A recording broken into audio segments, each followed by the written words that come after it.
Homeopathy homeopathy वाह वाह क्या बात है। होम्योपैथी होम्योपैथी वाह वाह क्या बात है। इय्याक नअबुदु व इय्याक नस्तईन। एमएस इनफर्टिलिटी होमियो क्लिनिक से मैं डॉक्टर एमडी सैफुद्दीन आपकी खिदमत में हाजिर हूँ। आज का जो मेरा टॉपिक है वो है एंजियोस्पर्मिया।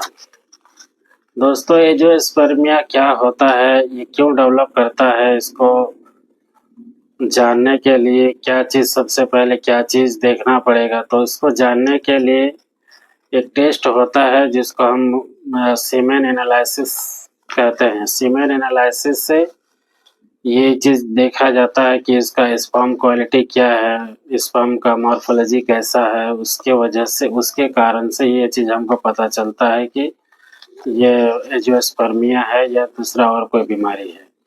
तो वो जो एंजियोस्पर्मिया है, ये एंजियोस्पर्मिया 3 तरह का होता है। एक होता है पोस्ट टेस्टिकुलर एंजियोस्पर्मिया, एक होता है टेस्टिकुलर एंजियोस्पर्मिया, तीसरा होता है प्री टेस्टिकुलर एंजियोस्पर्मिया। तो सबसे पहले हम जानते हैं कि पोस्ट टेस्टिकुलर एंजियोस्पर्मिया क्या होता है, ये क्यों डेवलप करता है। पोस्ट टेस्टिकुलर एंजियोस्पर्मिया होने का कारण ये है कि टेस्टिस से कुछ डक्ट जुड़ा रहता है जो कि यूरेथ्रा तक आता है। इसमें सबसे पहला पोजीशन उसका है इपिडिडाइमिस, उसके बाद आता है वास डिफरेंस, उसके बाद है इजैकुलेटरी डक्ट।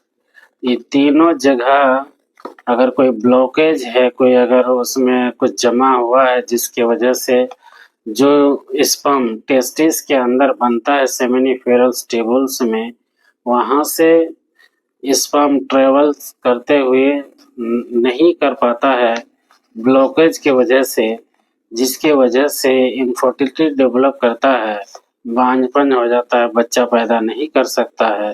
तो इसको जिसको हम बोलते हैं क्या, एंजियोस्पर्मिया। तो ये कौन सा एंजियोस्पर्मिया है? प्री टेस्टिकुलर पोस्ट टेस्टिकुलर एंजियोस्पर्मिया इसको हम बोलते हैं। दूसरा नंबर का एंजियोस्पर्मिया है कि टेस्टिकुलर एंजियोस्पर्मिया। टेस्टिकुलर एंजियोस्पर्मिया में होता क्या है कि टेस्टिस में ही कुछ खराबी है, यानी कि टेस्टिस में कोई स्वेलिंग है, उसके अंदर जो स्पर्म बनना, जो नॉर्मल स्पर्म बनना चाहिए वो सही से बनता नहीं है। कोई हार्मोन के प्रॉब्लम से स्पर्म का क्वालिटी सही नहीं बनता है, उसका कभी सर नहीं रहता है, उसका टेल नहीं रहता है, बॉडी में कोई प्रॉब्लम रहता है। ये हो गया टेस्टिकुलर एंजियोस्पर्मिया। तीसरा नंबर है प्री टेस्टिकुलर एंजियोस्पर्मिया। प्री टेस्टिकुलर एंजियोस्पर्मिया में होता क्या है कि टेस्टिस में सब कुछ ठीक रहता है, पोस्ट टेस्टिस में भी सब कुछ ठीक रहता है, लेकिन प्री टेस्टिकुलर एंजियोस्पर्मिया में होता है कि इसमें हार्मोन का इम्बैलेंस हो जाना। हार्मोन का इम्बैलेंस का मतलब है कि टेस्टोस्टेरोन हार्मोन जो मेन रूप से मेल का स्पर्म बनाने में हेल्प करता है, वही कम हो जाता है।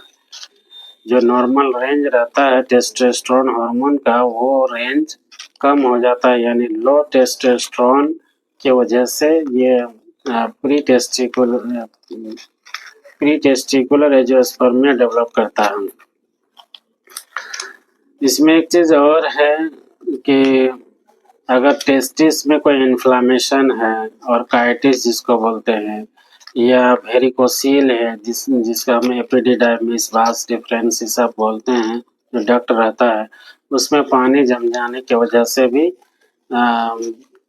ये एंजियोस्पर्मिया डेवलप करता है, जिसको हम प्री टेस्टिकुलर एंजियोस्पर्मिया कहते हैं। इसमें कुछ बीमारी की वजह से भी होता है, जैसे एक बीमारी होता है क्लिनेफेल्टर सिंड्रोम। क्लिनेफेल्टर सिंड्रोम एक बीमारी है जिसकी वजह से भी होता है। एक होता है कालमैन सिंड्रोम। कालमैन सिंड्रोम की वजह से भी ये बीमारी होता है, यानी कि स्पर्म टेस्टिस में तो बनता है, लेकिन वो बनने का जो प्रोसेस है उसमें गड़बड़ी हो जाना होने का चांस होता है कि उस सिंड्रोम की वजह से, जैसे कालमैन सिंड्रोम के कारण से भी ऐसा देखा गया है। एक हार्मोन और है जिसे हाइपर प्रोलैक्टेमिया बोलते हैं।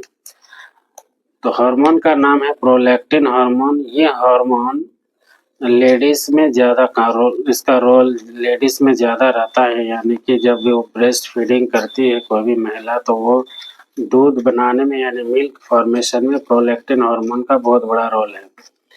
और मेल में भी यह हार्मोन पाया जाता है, लेकिन इसका रोल बहुत कम है। लेकिन अगर यह प्रोलैक्टिन हार्मोन का लेवल मेल में अगर ज़्यादा हो जाए, जिसकी वजह से भी ये बीमारी कॉज करता है, जिसको हम बोलते हैं क्या, हाइपर प्रोलैक्टेमिया, यानी नॉर्मल लेवल से प्रोलैक्टिन का रेंज ज़्यादा हो जाता है, जिसकी वजह से भी ये बीमारी कॉज करता है।